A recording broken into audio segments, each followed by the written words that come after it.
नमस्कार दोस्तों, आप सबका पुनः स्वागत है श्रद्धा एस्ट्रो ज्योतिष में। आज हम लोग कवर करने वाले हैं मकर लगन की कुंडली में यदि बृहस्पति षष्ठम भाव में बैठे हैं या छठे भाव में बैठे तो क्या फल है। हम ये भी कह सकते हैं मकर लगन की कुंडली में मिथुन राशि का बृहस्पति किस प्रकार का फल देता है। इससे पहले हम लोगों ने चैनल में सूर्य, चंद्रमा, मंगल और बुध की कंप्लीट वीडियो रिकॉर्डिंग अपलोड कर दी है। कोई भी व्यक्ति भृगु सरल पद्धति को आधार बनाकर ज्योतिष को सीखना चाहता है, हमारे चैनल को सब्सक्राइब कर सकता है। हम जल्दी ही सूर्य से लेकर राहु केतु तक 9 के 9 ग्रहों का 12 अलग अलग लग्न की 12 अलग अलग राशिफल को अपलोड करने वाले हैं। इस अपलोडेशन को टाइमली पाने के लिए आप बेल आइकन दबाएं ताकि आपको सारा अपलोडेशन टाइमली मिल सके। मेरा नाम है सनत कुमार वाजपेयी। 15 सालों का अनुभव मुझे साइंस एंड एस्ट्रोलॉजी में। हमारे बारे में और अधिक जानकारी के लिए सिंपली गूगल करें, सनत वाजपेयी लिखें, आपको हमारे बारे में कंप्लीट इन्फॉर्मेशन मिल जाएगी। शुरुआत करते हैं आज की क्लास का। यहाँ से गिनते अगर एंटी क्लॉकवाइज तो आता है छठा भाव, जहाँ मिथुन राशि है, बृहस्पति बैठे हैं। षष्ठम या छठा भाव दोस्तों किसके लिए होता है?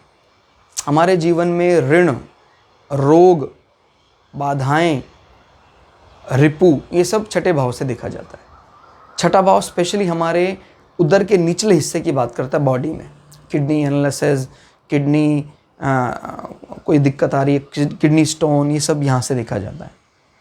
छठे भाव से हम घर के पालतू पशुओं की बात करते हैं, जैसे कोई खेतीहर इस प्रकार का बड़ा काम करना चाहता है, बड़ी इन्वेस्टमेंट करना चाहता है, उसका चौथा भाव मजबूत होना चाहिए, छठा भाव मजबूत होना। क्योंकि चौथा भाव से हम अपने खेती, लैंड, बिजनेस, इस प्रकार की चीज़ों को देखते हैं।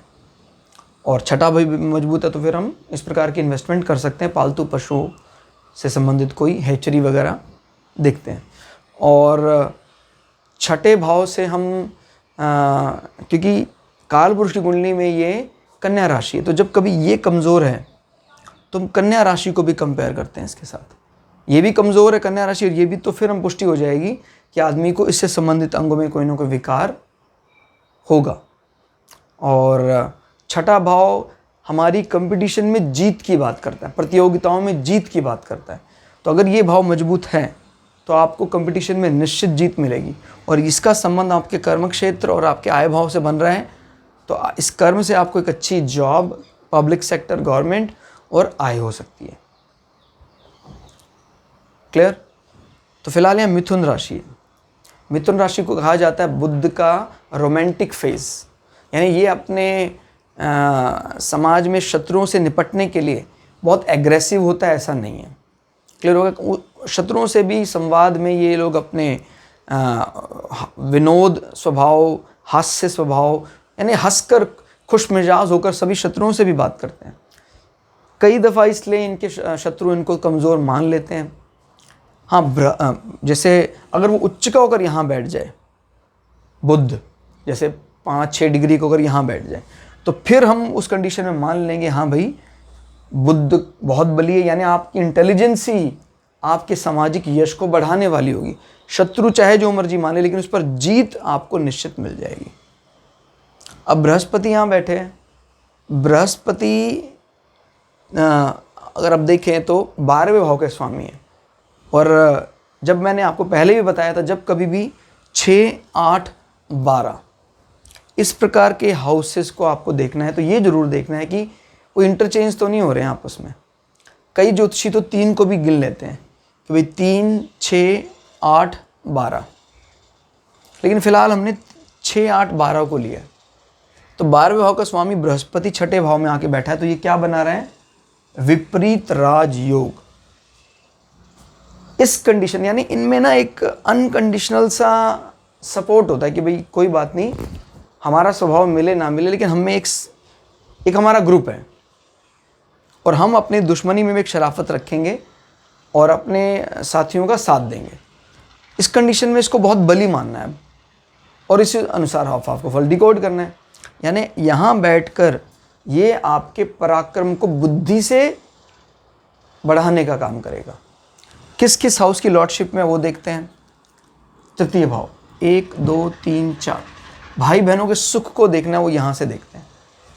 अब भाई बहनों के सुख के लिए जिम्मेदार जो प्लैनेट है वो बृहस्पति मजबूत स्थिति में विपरीत राजयोग को लेकर। तो ना सिर्फ आपके भाई बहनों को सुख बहुत मिलेगा, आपके ऋणों को दूर कराने के लिए आपके छोटे भाई बहन आपकी बहुत मदद करेंगे।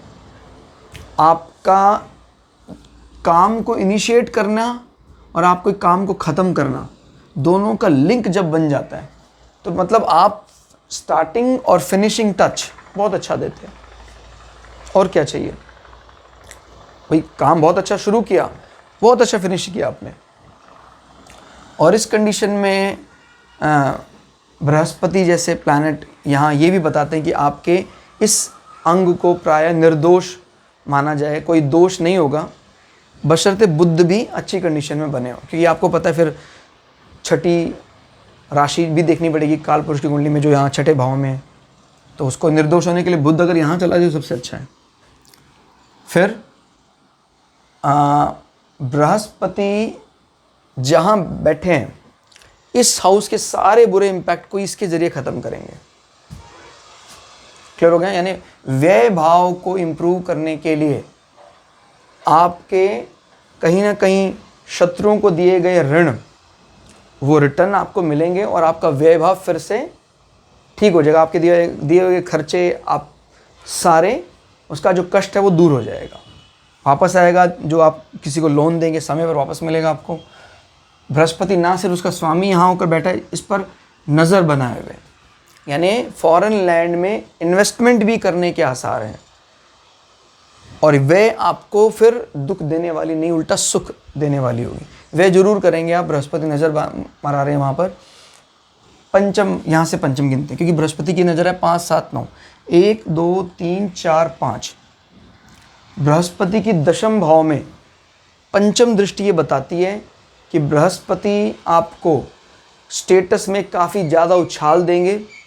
विपरीत राजयोग इन्वॉल्व कर लिया इसने, तो बृहस्पति जब अपनी दशांतर दशा में आएंगे तो आपके स्टेटस में प्रमोशन होगी, आपके जॉब में प्रमोशन होगी, सामाजिक यश मान प्रतिष्ठा बढ़ेगी। और क्योंकि वो बढ़ाने के लिए छठे भाव में बैठकर है, तो ये छठे भाव के ज़रिए कहीं ना कहीं क्योंकि छठा भाव रोग, औषधियों का ज्ञान, इस प्रकार की जॉब रिप्रेजेंट करता है। बट ये अगर डॉक्टर पेशा होता तो डायरेक्ट इसका लॉर्ड यहाँ जाना चाहिए था शुभ अवस्था में। अभी लॉर्ड नहीं जा रहा, सिर्फ एक एडिशनल नज़र डाल रहा है। तो नज़र ये बताती है भाई आपको कहीं ना कहीं इंपोर्ट एक्सपोर्ट संबंधी व्यवसाय को लेकर, क्योंकि बृहस्पति एक तो 12वें भाव का स्वामी होकर बैठा हुआ है और तृतीय भाव का स्वामी होकर बैठा हुआ है। और इन दोनों में से ज़्यादा मजबूत राशि कौन सी है? मूल त्रिकोण, यानी धनु। तो धनु के बिजनेस को पहले और मीन के बिजनेस को बाद में। मीन में आपका कम्युनिकेशन आ रहा है, वाणी का प्रयोग आ रहा है, और धनु में आपकी इंपोर्ट एक्सपोर्ट आ रही है क्योंकि वो 12वें भाव में बैठा हुआ है। फिर हम बात कर लेते हैं इसके 7वें की। हमने कह दिया व्यय होगा आपके जीवन में, अच्छा व्यय जो आपको रिटर्न देकर जाएगा। 7, 8, 9 बृहस्पति यहाँ बैठकर आपके शत्रु भाव, ऋण भाव में आपके धन भाव को भी मजबूत कर रहे हैं। क्लियर होगा? अगेन पुष्टि होगी कि आपके द्वारा दिया गया ऋण आपको फ़ायदा दिलाने वाला होगा। क्लियर? और ऐसे लोगों को, क्योंकि इससे संबंध बन रहा है, बेसिक जो नॉलेज होती है इसकी, ड्रग्स की या कह सकते हैं मेडिसिन्स की, क्योंकि ये जो है हमारे प्राइमरी नॉलेज की बात करता है, प्राथमिक ज्ञान की बात करता है। तो ऐसे लोगों को कहीं ना कहीं इनकी प्राइमरी नॉलेज ज़रूर होती है औषधियों की, क्योंकि छठा भाव औषधि ज्ञान को भी बताता है। तो दोस्तों आज की इस क्लास में इतना ही। क्लास आपको कैसी लगी कमेंट करके ज़रूर बताइएगा। मिलते हैं अगली क्लास में, तब तक के लिए जय श्री भृगु पराशरा, जय श्री शुक्राचार्य, नमस्कार।